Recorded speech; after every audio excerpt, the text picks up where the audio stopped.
Please like and subscribe my videos and see us. मैं संजीत कुमार आपका episode 63 में स्वागत करता हूं। आज हम लोग पढ़ेंगे गॉस पढ़ने से संबंधित कुछ महत्वपूर्ण बातें। पिछले वीडियो में हमने गॉस पढ़ने से संबंधित कुछ महत्वपूर्ण बातों में से 12 पॉइंट पढ़ा दिए हैं आपको। आज 13वां पॉइंट लिखिए।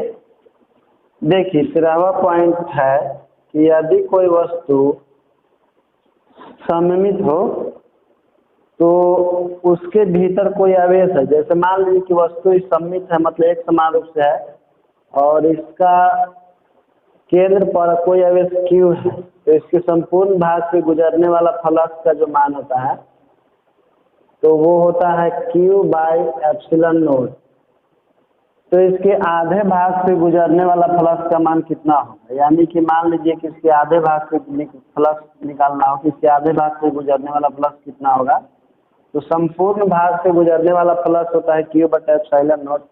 तो इसके आधे भाग से गुजरने वाला जो फ्लक्स का वैल्यू होगा आधा होगा, तो कितना होगा, तो Q/2ε0 होगा। तो 13 नंबर पॉइंट लिखिए। किसी बंद सममित वस्तु के केंद्र पर आवेश Q स्थित हो तो इसके आधे पृष्ठ से गुजरने वाला विद्युत फ्लक्स का मान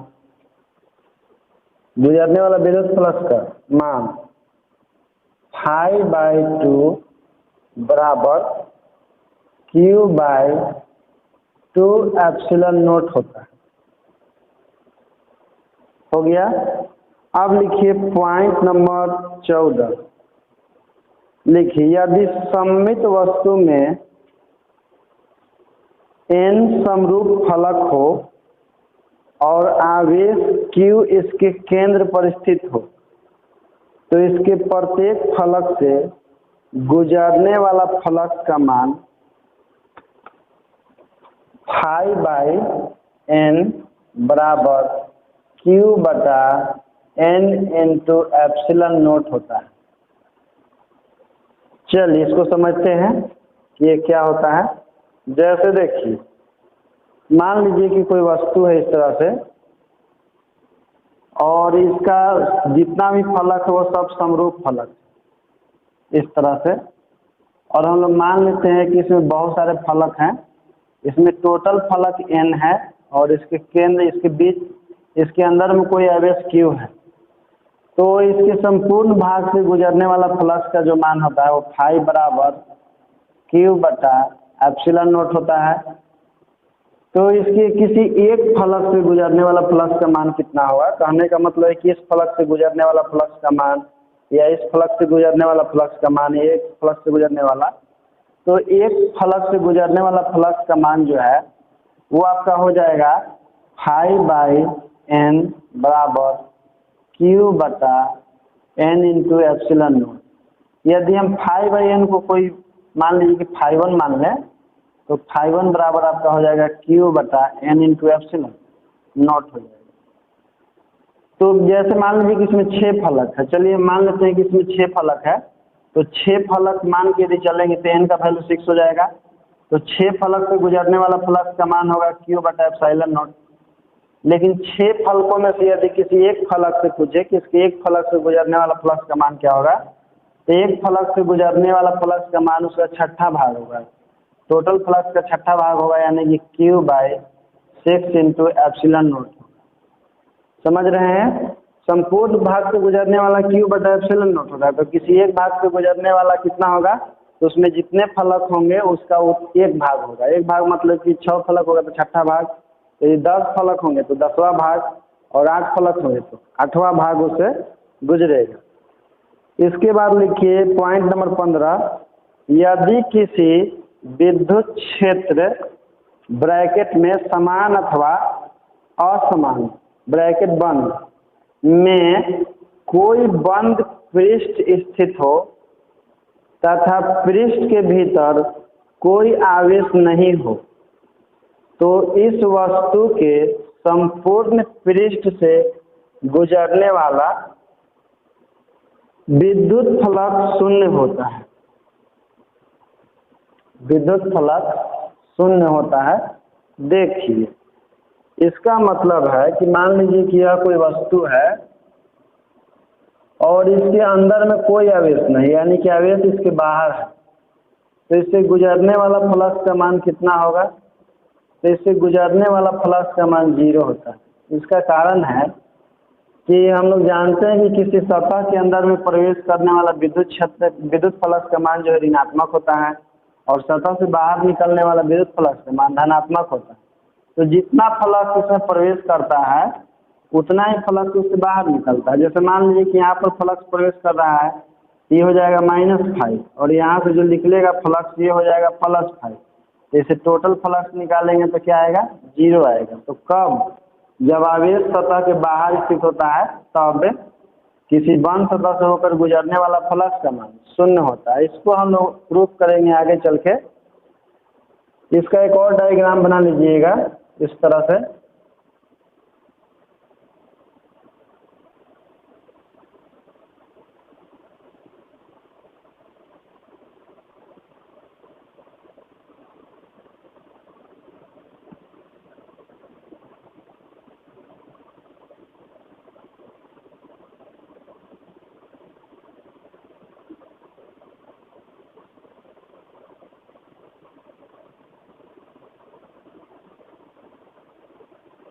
इसके लिए फ्लक्स का मान कितना होगा? 0। और इसके लिए फ्लक्स का मान 0। कारण है कि हम लोग जानते हैं कि कोई भी सतह होता है तो सतह का क्षेत्रफल जो होता है लंबवत बाहर की ओर होता है और विद्युत क्षेत्र इधर की ओर गुजरेगा तो सतह का क्षेत्रफल और विद्युत क्षेत्र एक दूसरे के साथ 180 डिग्री का कोण बनाएंगे। तो यहाँ प्रवेश करने वाला फ्लक्स का मान नेगेटिव होगा। इस क्षेत्रफल का डायरेक्शन इधर की ओर होगा, विद्युत क्षेत्र भी इधर की ओर ही निकल रहा है, तो इसमें फ्लक्स का मान पॉजिटिव आएगा। तो जितना यहाँ पर नेगेटिव होता है उतना यहाँ पर पॉजिटिव होता है, दोनों का योगफल 0 होता है। इसमें भी वही हाल है कि इसमें जितना फ्लक्स प्रवेश करेगा वो नेगेटिव होता है और जो इससे निकलता है पॉजिटिव होता है। क्योंकि जितना प्रवेश करता है उतना ही निकलता है, तो इससे गुजरने वाला टोटल फ्लक्स का मान 0 होता है। इसके बाद लिखिए पॉइंट नंबर 16। पॉइंट नंबर 16 है कि यदि आवेश Q घन के केंद्र पर स्थित हो तो, यदि आवेश Q घन के केंद्र पर स्थित हो तो सबसे पहले हम लोग एक घन का निर्माण करेंगे। कोई आवेश Q है जो कहाँ पर स्थित है? घन के केंद्र पर स्थित है। तो हम लोग क्या करते हैं, इसमें सबसे पहले घन बना लेते हैं और उसमें यह दर्शाते हैं कि आवेश जो है घन के केंद्र पर स्थित है।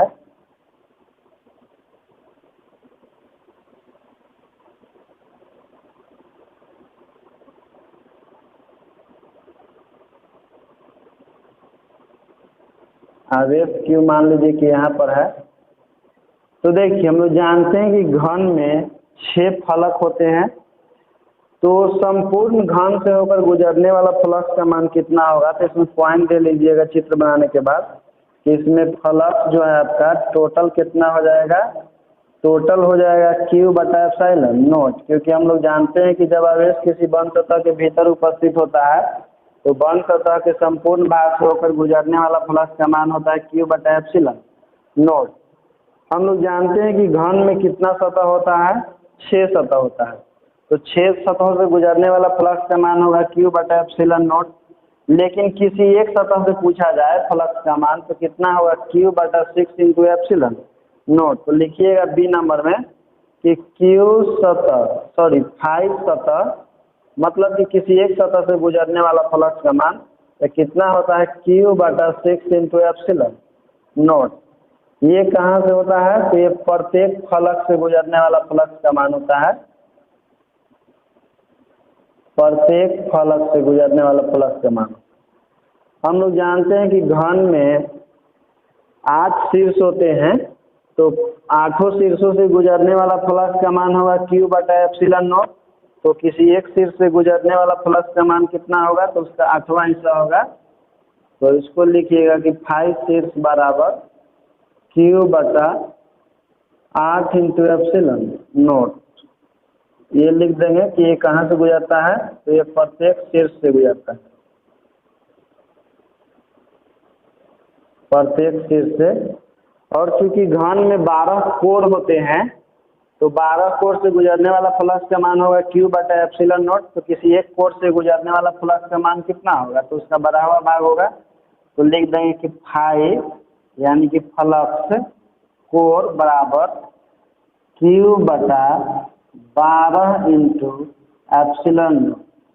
ब्रैकेट में लिख लेंगे कि प्रत्येक कोर से, प्रत्येक कोर से। ये तो हो गया। इसके बाद लिखिएगा पॉइंट नंबर 16।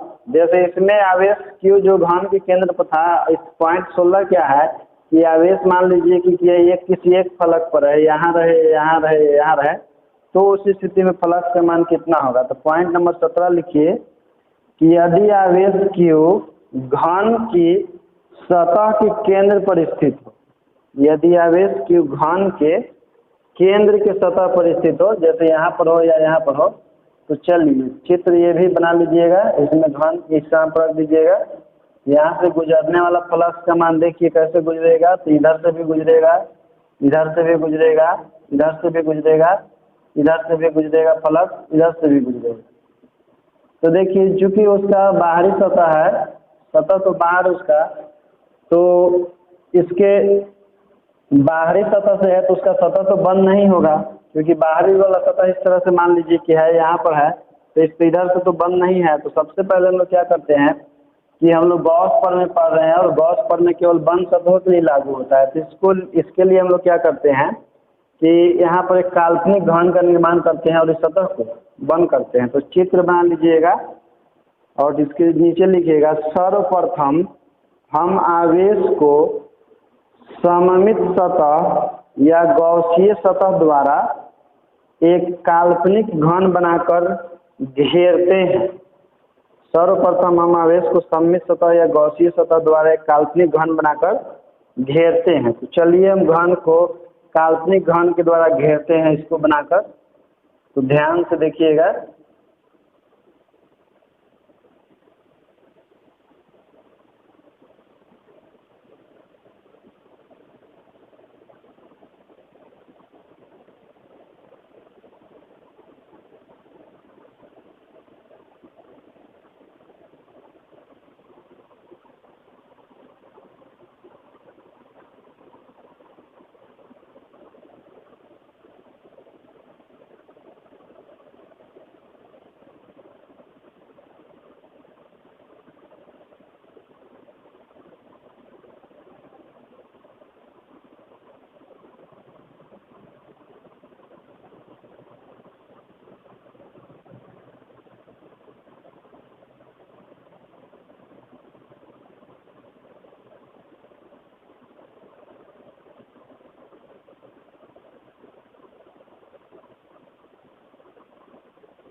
आवेश आपका यहाँ पर है। तो देखिए हम लोग घन बना दिए हैं। तो घन में इसमें दो सतह जो है मिल करके आपस में विलीन हो जाते हैं। जैसे ये घन है इधर से और उधर से, आप जब घन रखिएगा तो दोनों मिल करके आपस में सतह विलीन हो जाते हैं। तो टोटल इसमें घन में 10 सतह बचते हैं। तो 10 सतहों से होकर के गुजरने वाला फ्लक्स का मान होगा Q बटा एप्सिलॉन नॉट। लेकिन यदि घन की किसी एक सतह से पूछे कि फ्लक्स कितना गुजरेगा, तो Q बटा 10 इंटू एप्सिलॉन नॉट होगा। तो चलिए डायग्राम बना लीजिएगा ये भी, और उसके नीचे लिखिएगा इसके लिए कि फाई टोटल बराबर Q बटा एप्सिलॉन नॉट। और घन में चूंकि एक सतह जो है बाहर, ये सतह तो खुला है और 5 सतह इधर बंद है, तो 5 सतह से गुजरने वाला फ्लक्स का मान होगा आपका, चूंकि 2 घन है तो एक घन से गुजरने वाला फ्लक्स का मान होगा Q बटा 2 एप्सिलॉन नॉट और दूसरे घन से गुजरने वाला फ्लक्स का मान होगा क्यू बटा 2 एप्सिलॉन नॉट। तो तभी तो जो दोनों को जोड़ के आएगा क्यू बटा एप्सिलॉन नॉट। जैसे दो घन है तो दो घन से गुजरने वाला फ्लक्स का मान होगा क्यू बटा एप्सिलॉन नॉट। तो किसी एक घन से गुजरने वाला फ्लक्स का मान होगा क्यू बटा 2 एप्सिलॉन नॉट, दूसरा घन से भी गुजरने वाला फ्लक्स का मान होगा क्यू बटा 2 एप्सिलॉन नॉट। जब दोनों घन एक दूसरे से मिलते हैं तो उसके बीच वाला जो सतह होता है गायब हो जाता है और वो केंद्र का काम करने लगता है, तो उसमें 10 सतह दिखाई देते हैं। तो किसी एक सतह से गुजरने वाला फ्लक्स का मान पूछा जाए तो हो जाएगा क्यू बटा 10 इंटू एप्सिलॉन नॉट। तो देखिए क्यू घन बराबर हम लोग लिखें, सॉरी फाई घन बराबर क्यू बटा 2 एप्सिलॉन नॉट। ये कहाँ से गुजरेगा तो केवल 5 सतहों से, क्योंकि एक घन में केवल 5 ही सतह दिखाई देते हैं, केवल 5 सतहों से। इसके बाद लिखेंगे कि क्यू सतह यानी कि क्यू बटा 10 इंटू एप्सिलॉन नॉट। यह कहाँ से होगा तो ये आपका होगा केवल एक सतह से, या आप बोल सकते हैं कि प्रत्येक सतह से गुजरने वाला फ्लक्स का मान होता है क्यू बटा 10 इंटू एप्सिलॉन नॉट। इस वीडियो में इतना ही। इसके बाद हम लोग अगले वीडियो में पढ़ेंगे